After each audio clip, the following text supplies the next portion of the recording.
was the first king of England? It sounds like a simple question, right? But who was it? They say the first king of England, it must Richard the Second. We know there's been a king of these fair shores for about 1,000 years. But who was the very first guy to put a crown on his head and say, this land here, England, I'm king of it? Oh, I don't know. That's what we're going to find out today. So I'm taking to the streets to test people's royal knowledge and see if they can help us figure out who that very official first king of England truly was.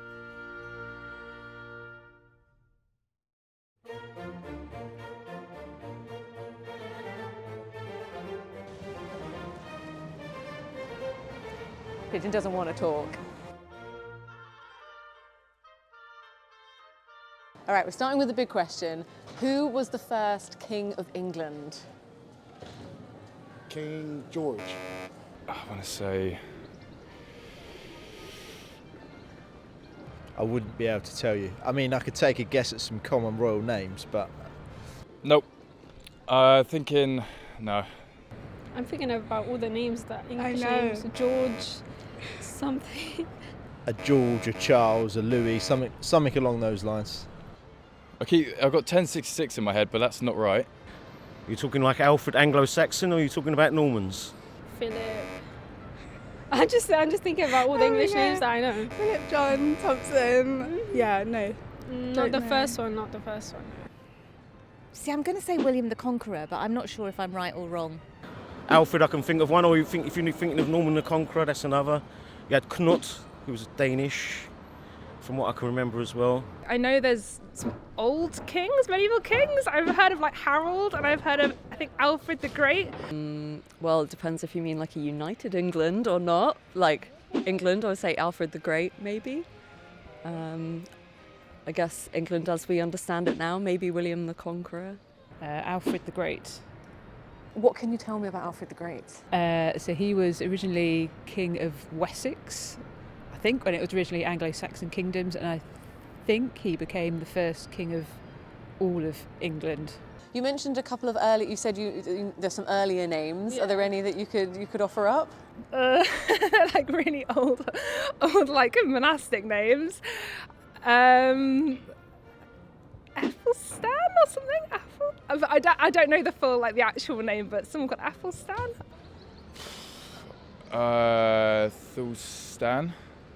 Ethelstan. Yeah, I think King Arthur could be real. Can you tell me anything else about him? Like, what kind of king was he? No clue. If we were to talk about medieval times, obviously very different to today, how do you reckon someone became king then? Oh, probably killed someone. Well, you're born into it, right? So based on your family and your family's legacy as well. Probably through conquest, I guess, and by conquering neighbouring kingdoms or units of land. Probably quite a lengthy battle of people fighting in a field that would then result in some sort of king being announced, or some sort of foreign country that would come over. How would you do it? If you found yourself back there and you're like, that's the top spot, I want to become king, what would you do? I mean, I guess you got to be able to swing a sword really good. And how are your sword skills? Not very good. I don't think I've ever swung a sword, but we do other things. How do you become king of England? Well, I would probably have to kill off my brother, as he's a man and a threat to me inheriting. So how powerful do you think these medieval, way back medieval kings were? I think it was much more of a kind of you were the ruler and government listened to you. I think they were quite powerful, but maybe not all powerful. There were still some constraints, I think, mainly from their kind of barons and people who could challenge them. There were still some constraints to their power. Probably not that powerful, and I think I wouldn't be surprised if there was lots of people, especially peasants, who didn't even know who the king was necessarily. I think that maybe it wasn't so important to them. What kind of king do you think you would be? I wouldn't be a tyrant. You want to be a tyrant? If I was a medieval king, I feel like eventually that's got to go to your head, right? And you're going to get a bit crazy. Would you want to be a medieval king? No. Why not? I think it's One, they didn't live that long, and two, a lot of them probably had quite a bloody end to their lives. Looking back, you just didn't have all the enjoyment of modern day society. You didn't have planes for a start, you couldn't go on holiday, they couldn't get to lie on a beach in Mallorca drinking San Miguel. Okay. We've used so much of your time, and I'm very aware it's quite cold, but you did a great job.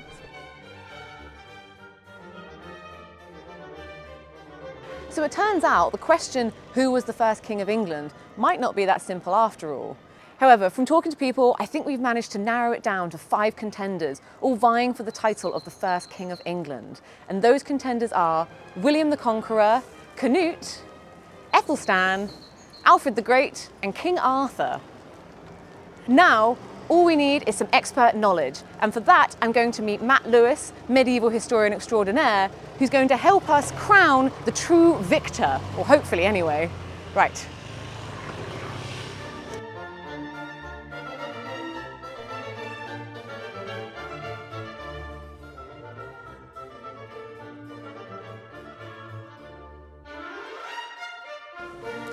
I would say my looking lovingly at Alfred, but that's also directly into the sun. So. Hi Matt, it's nice to meet you. Hi Louise, great to see you. I'm hoping that you today can help me figure out a little bit more about English kings. But why exactly have you brought me here? I thought we'd meet under the watchful gaze of King Alfred himself. Oh, brilliant, this is King Alfred. This statue is actually quite fascinating. So it was believed to be a 19th century statue of Alfred. Some recent conservation work turned up that the lower half below his belt is actually an old Roman statue of the goddess Minerva. The goddess Minerva? So it's one of the oldest statues outside in London now that you can come and see. And also, I can't look at it without thinking of Alfred with the legs of a Greek goddess. Yes, so we're thinking of a Greek goddess here, Alfred the Great at the top. Oh, that's interesting. We've been hearing a bit about Alfred the Great. Brilliant. Talking of medieval kings, can you tell me, how would you become a king in medieval England? Sure, so there are several ways, particularly in the early medieval period.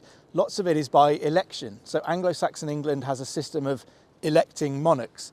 And that continues to exist in places like the Holy Roman Empire in Europe for centuries to come. It's not what happens in places like France, but Anglo-Saxon England, we have this council called the Witan, whose job it is to elect the next king of England. So they will take a pool of people who are in line for the throne, and they will choose the most suitable one. Oh, that's interesting. That's not what I was expecting you to say. So it's actually, yeah, they would be elected. It sounds quite modern, really, doesn't it? The Anglo-Saxons would absolutely have understood the idea that you have to be an acceptable candidate to be king. There is no automatic right to it. So you have to make yourself someone that people want to be their king. Okay, well that does sound all well and good, but is there another more fun way that I could be sure to become king? I'm not sure how much fun it is, but it's definitely going to make you king if you can do it by conquest. Okay, so just sort of physical sheer force, having a big army, fight your way to the crown. It's absolutely a case of just knocking the incumbent off and putting yourself on there instead. So are there any other ways? I guess the one we might be most familiar with is simple inheritance, so the idea that a father passes the crown to his son. That's obviously something that comes in after the Norman conquest. So that's the end of elective kingship effectively in England. And then there's this emerging idea that the crown ought to pass from a father to a son. But even that takes a couple of centuries to really solidify. And it's not till 1272 and the death of Henry III that we get the idea that at the moment one king dies, his son immediately inherits the throne. How powerful are medieval kings? Is it a case of sort of what they say goes and no one can ask any questions? To some extent, they do have power, they rule the kingdom, and kingship is reliant on the personality of the king. So the priorities of the king become the priorities of the kingdom. If he's interested in war, then he's going to want to motivate the kingdom to be interested in war. If he's interested in religion, that's going to be what's driving lots of his actions. But he's not all powerful. So he is surrounded by his barons and his nobility, and he does have to take steps to bring them with him on whatever journey he wants to go on. And what could upset the barons? What could make the barons take some action? So bad kingship, they didn't like that too much. We see them obviously taking huge action in 1215 with Magna Carta and all of the problems that they faced there with King John. And the issue with John really is his complete unpredictability. So I think it's okay to be an idiot as a king as long as you're a consistent idiot. Okay. And people know what to expect. It's brilliant if you're a good king and you're consistently great. If you're bad, but people are aware of your weaknesses and the holes in your ability, then people can fill those in for you. Oh, brilliant. So it's not, you could be a terrible king in a lot of ways, but as long as you're consistently a terrible king, the barons kind of know how to treat you, they know where you're going to go, they might know how you'll act in certain situations, so they're happy. But as soon as there's a bit of instability there, because they're not sure what the king's going to do, that's when they maybe sort of take action. Yeah, absolutely. Everybody wants a good king, a great, perfect king who's doing everything the right way. If you're consistently bad at being a king, people can at least compensate for that and work around you. The unpredictability frightens people. Right, that's enough talk about what it meant to be a medieval king. We need to get to the bottom of who the first king of England really was. Are you up for helping me with that? I'm definitely up for trying. Should we go and find somewhere to sit down and have a go? Oh, crikey, trip over some sticks.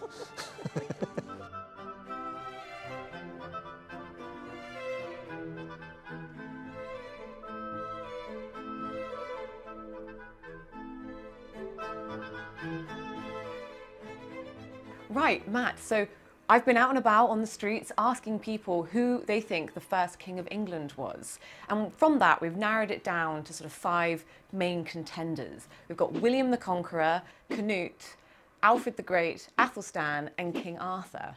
So are you ready to get into it? Let's do it. Okay, perfect. So first up, I thought maybe we should deal with King Arthur. King of England? No. No. I mean, no. How a fictional, non-existent person could have been the first king of England, I'm not sure. I think Arthur is interesting because he becomes really popular in the high and late medieval period, so almost 1,000 years after he's supposed to have existed.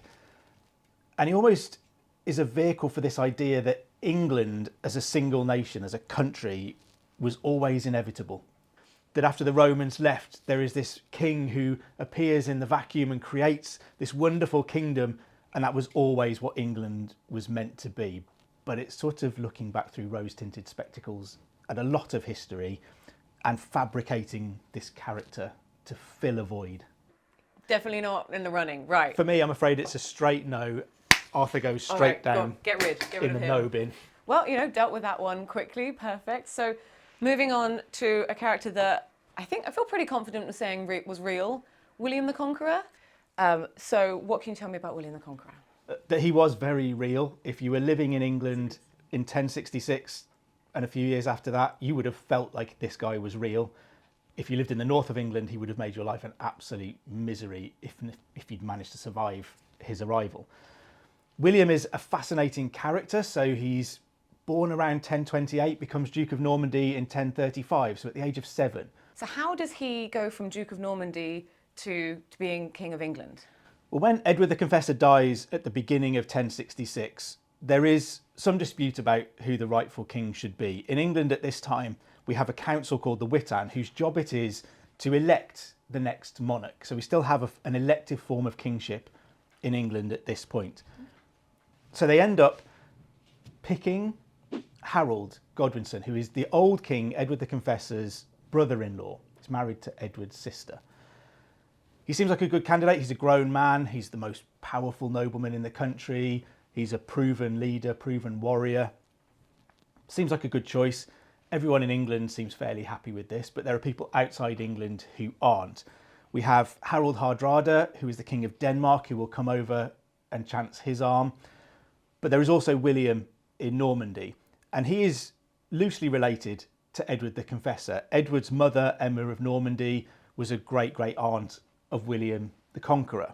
So he has this familial link to the throne of England, which he thinks gives him a chance. He also claims that Edward promised to leave him the throne because Edward has no children. But Edward would have been aware that the throne wasn't his to leave. In a form of elective kingship, it's not up to him after he's dead who is the next king. So there is lots of dispute about it, but William is used to fighting for what he believes is his and fighting for what he wants. So he gets on a load of boats and he crosses the Channel in October 1066 and he fights Harold for the crown. Okay, and that's the Battle of Hastings. We have the Battle of Hastings.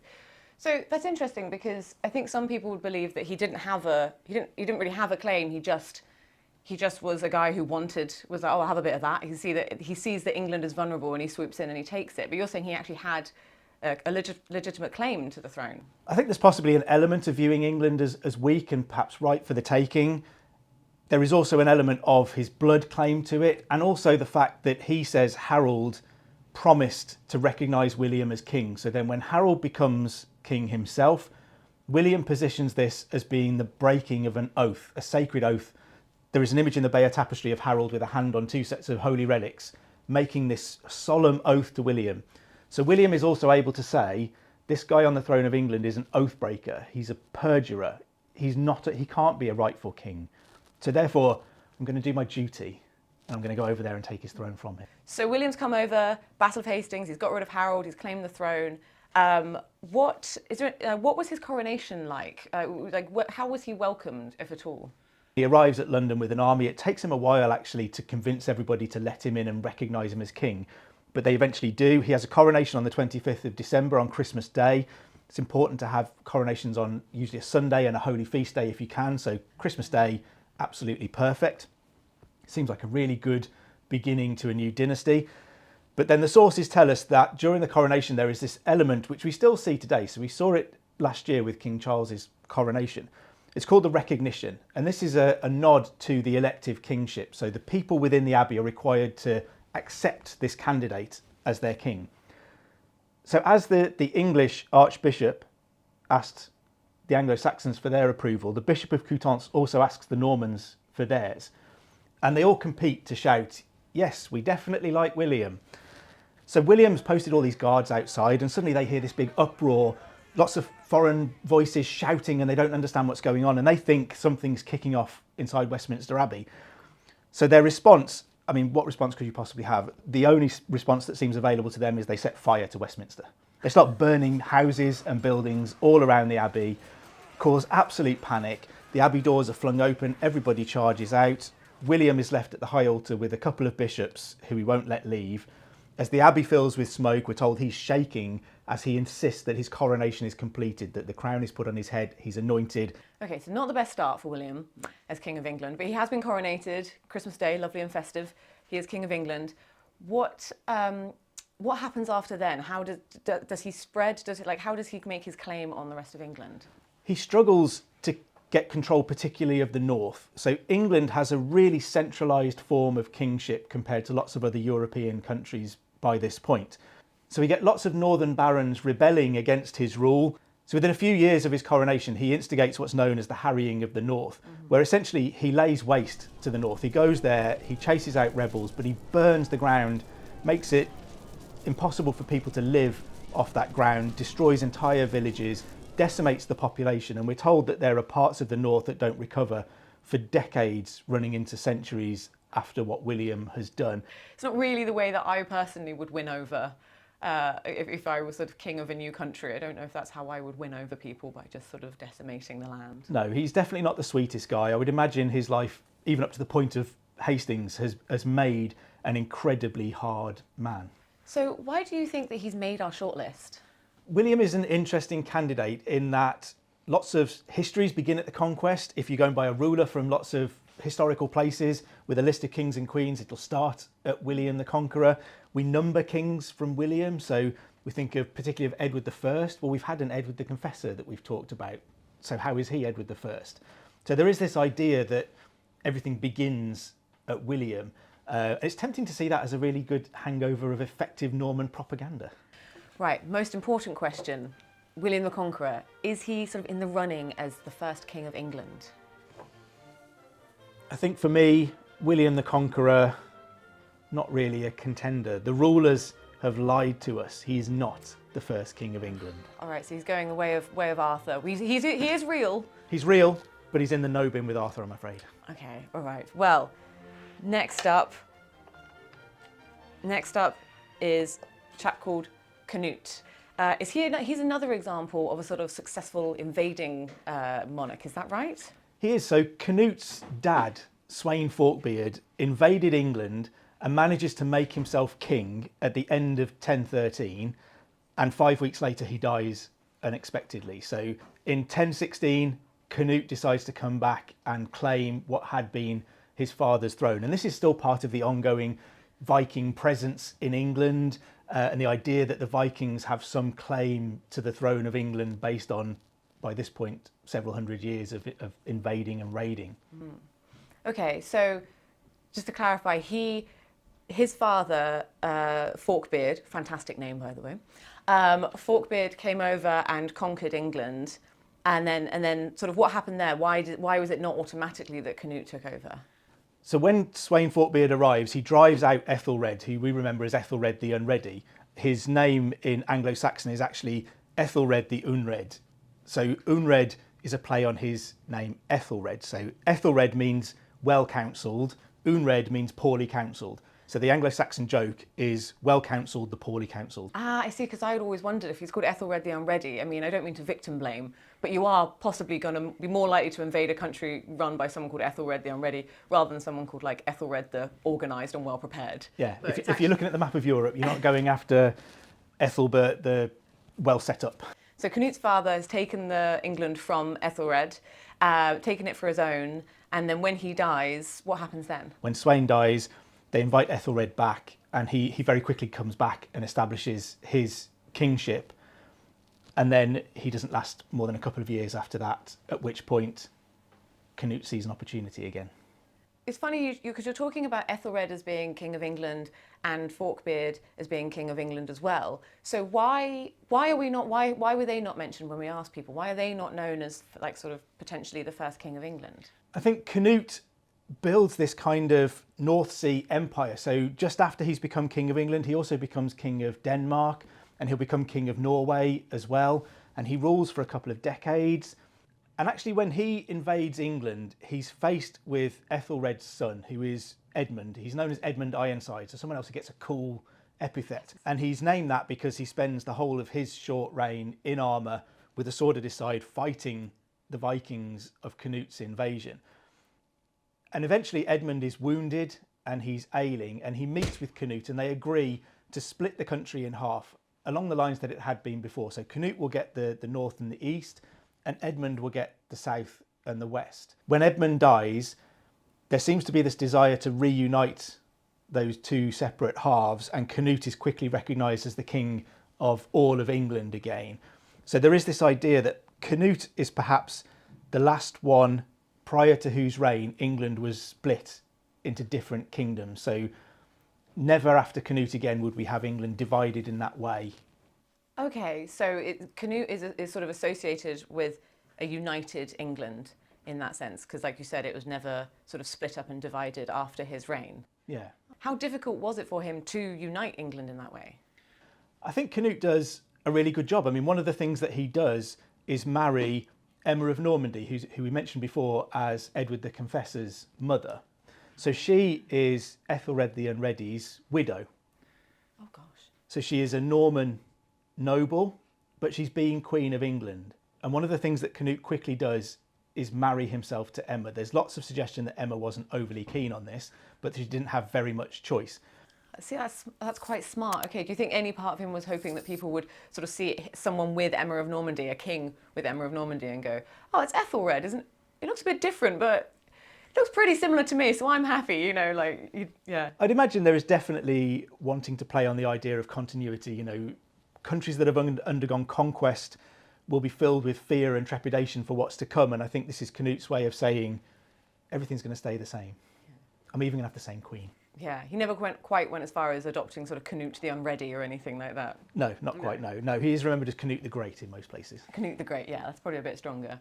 I was going to say there was certain wordplay you could play with his name, but you probably wouldn't want to go down that line either. I'm terrible. So the books I have on Canute on my bookshelf, I always have to do a double take at the spine of them. So big question, Canute the Great, is he in the running as the first king of England? Well, he's earned the title Great. Can he make it onto our contenders list for potentially being the first king of England? I think he is. He is a contender to be our first king of England. Felt like you might say that. Yeah, brilliant. All right, so he's gone onto our sort of finalist table over here. Brilliant. So let's go a little bit earlier in the timeline and look at Aethelstan. What can you tell me about Aethelstan? Aethelstan is another really, really interesting figure who I think sometimes flies below the radar. In amongst all of these great names that people have heard of, Aethelstan is one that sometimes has been missed, but he is an incredibly interesting guy. So Aethelstan succeeds his father in 924, at which point he's actually called King of the Anglo-Saxons. So we still have a divided England. There's the Anglo-Saxons in the south and the west, and there is the Dane law in the north and the east, and we have sort of kings of York and all of these kinds of things going on. Athelstan then manages to fall on a series of good luck moments, I think. One of his sisters is married to a man called Sitric, who is the king of York. He's a Viking king of York. Sitric goes back to York with Athelstan's sister, and fairly shortly afterwards he dies. So Athelstan takes this opportunity to mow across the Daneland, arrive in York and say, I'll be king now then. And all of a sudden, we've got something that we would geographically recognise as England. And in 927, Athelstan begins to use this new title. He calls himself King of the English. So there is this move from being King of the Anglo-Saxons to King of the English, so the whole of the people in what we would recognise as England. And Athelstan then, he even goes even further than this, so he invades Scotland a couple of times. There's 2 or 3 different realms in Scotland at this point, but he manages to obtain overlordship over all of them. They recognise him as their superior. On his way back south, he does the same with all the princes in Wales. They recognise him as the senior ruler on the island of Britain. And he's extracting all of these oaths of fealty and loyalty, to the point where he actually, in one document, he refers to himself as the ruler of the entire world of Britain. Athelstan, in a way, at the beginning it sounds a bit like he was just lucky. He sort of inherited the south of England in a way, and then just sort of almost snuck into York and took the north area there. So do you think maybe there was an element of people almost underestimating his military abilities? Like maybe they didn't think he was such a great sort of warrior king, but he was. He may well have been underestimated. I mean, we know he's incredibly pious too. He's very interested in the law and administration, and that's why he calls people down to these big councils, and they're forced to sort of come to him because he's organising a centralised government. So he's good on religion, he's good on administration, but he's also good in a fight. It's interesting. So you're using the term King of the English rather than King of England. Firstly, is this the sort of first proper time we see that used? This is the moment when the idea of King of the English is invented. Okay. So King of England seems to come a little bit later. It sort of evolves out of being King of the English. King of the Anglo-Saxons unites the Anglo-Saxon peoples against the Vikings. By calling himself King of the English, it's an effort to be inclusive. So English at this point is the language spoken by most people in the areas that he rules. And so he's trying to say, if you live here and you speak this language, I'm your king. It doesn't matter what your heritage is. It doesn't matter if you're Anglo-Saxon. It doesn't matter if you're Danish, if you're Viking. Now we're just English. So Athelstan has got all of England. He's claimed all of England. And does that last? Is it from this point onwards, everyone's inheriting England as we know it? Not quite. So Athelstan is followed by a couple of his half-brothers who aren't kings for very long. But the Vikings quickly come back, particularly in York. They will take York back. And so they divide the country again for a period of time. And it's almost 20 years after Athelstan's death before all of that is brought back together eventually again. So Athelstan builds this incredible, almost an empire. Do you think that you can claim to be a King of England if your claim is so fragile that the moment you die, the moment you pop your clogs, it just all fractures? I think it's really difficult to write off all of Athelstan's achievements because they don't last beyond his death. It perhaps highlights just how impressive he was and how incredible his achievements were, that no one seemed to be able to hold on to what he'd done for a long period of time afterwards. Right, I have a sneaking suspicion I know how you're going to vote here, but this is the question. Athelstan, is he in the running as our first King of England? I feel like I've shown my hand a little bit early here. I can try and pretend to introduce a bit of tension and wave him over there, but I think I'm just an Athelstan stan, if that's a thing. For me, Athelstan is a real contender to be our first King of England, Perfect. So he needs to go on our contenders table. You can go over there with Canute and get comfortable. Brilliant. So we've got 2 pretty strong contenders here, but am I right in thinking that Athelstan might have some competition from his own grandfather, Alfred the Great? Yes, so 2 generations back from Athelstan, we have arguably one of the most famous Anglo-Saxon kings of England ever, Alfred the Great. Brilliant. So obvious question, why was he so great? I think Alfred is remembered as the Great because he's credited with fighting back the Viking onslaught in the 9th century. Yeah, so tell me a bit more about that. Like, what's going on in England, or what we know of as England now? What was going on there, but like when Alfred became king?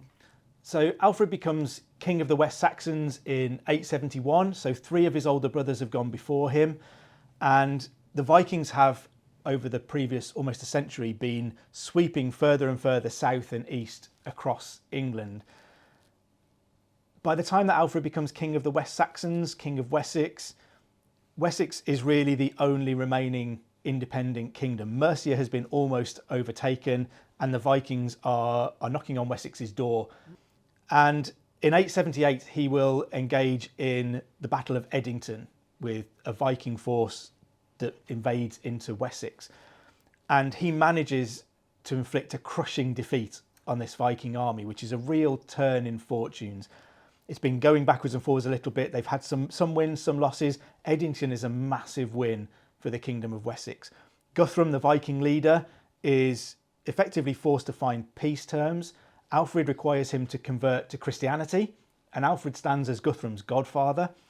And it's after this that they establish this idea of splitting the kingdom. So they draw a line from the northwest down to the southeast. Alfred will have everything below that line. Guthrum will have everything above it. And that's what becomes known as the Dane law, because effectively Danish law, Viking law, rules in that part of England. Brilliant. So he takes over, he beats, at the Battle of Edington, he beats the Vikings, he managed to push them back. That's huge. So he's got more than Wessex now, right? Like what's he got after that in terms of territory? So in terms of the Anglo-Saxon, the old Anglo-Saxon kingdoms, he's got Wessex and sort of half of Mercia. And this begs the question of what Alfred should call himself. He's been king of the West Saxons, king of Wessex. And so he, shortly after Edington, he invents this title for himself of King of the Anglo-Saxons, which is clearly a way of him saying, if England is divided into two, you've got the Viking part and the Anglo-Saxon part. I'm ruling over all of the people that consider themselves Anglo-Saxon. Oh my gosh, so that's amazing. So is this the first time we see the term Anglo-Saxons properly used? It's used more often on the continent than it is in England to differentiate Saxons of Saxony from the Saxons who are in England. Okay. So they become the Anglo-Saxons. It's not something that the English or those in England have been describing themselves as with any kind of regularity. Alfred sort of lands on this idea, bringing together the Angles, the Saxons, all of the people that are there. So essentially, if you're not a Viking, is what Alfred's trying to say. If you're not a Viking, I'm your man. And perhaps that sets the stage for the idea that you can push back against the Vikings. He's created an us and them. So we know he's king of the Anglo-Saxons, but is he in the running as the first king of the English? Alfred's reign is really pivotal in the story of England. We remember him as Alfred the Great, but that title of King of the Anglo-Saxons really gives it away for me that unfortunately, as great as he is, he's not making our contenders table for the first King of England, I'm afraid. Okay. Bye, Alfred. Bye, Alfred. King of the non-Vikings. Right, so we've managed to narrow it down here to our 2 finalists. We've got Canute the Great and Ethelstan, and this is the moment. This is the moment we've been building towards. In your expert opinion, who is the first King of England? In my opinion, both of these have got a pretty good claim. Athelstan is the first to use a title like King of the English. Canute is the one who finally brings together the kingdom that we would recognise as England today in a way that endures. But I think I've probably shown my hand way earlier than this in outing myself as an Athelstan stan. And I'm afraid that for my money, Canute is great. He can go and join Alfred the Great. They can be great together. But for my money, the best contender for the first King of England has to be Athelstan. Athelstan. So there we go. Who deserves a title, something better than the Great. Athelstan the Magnificent. Athelstan the Greatest. That'll do. So there we go. Our expert Matt thinks that the first King of England was Ethelstan. But who do you think was the first King of England? Are you an Ethelstan fan? Or do you think that Canute was the greatest? Or could it be someone else entirely? Let us know in the comments below.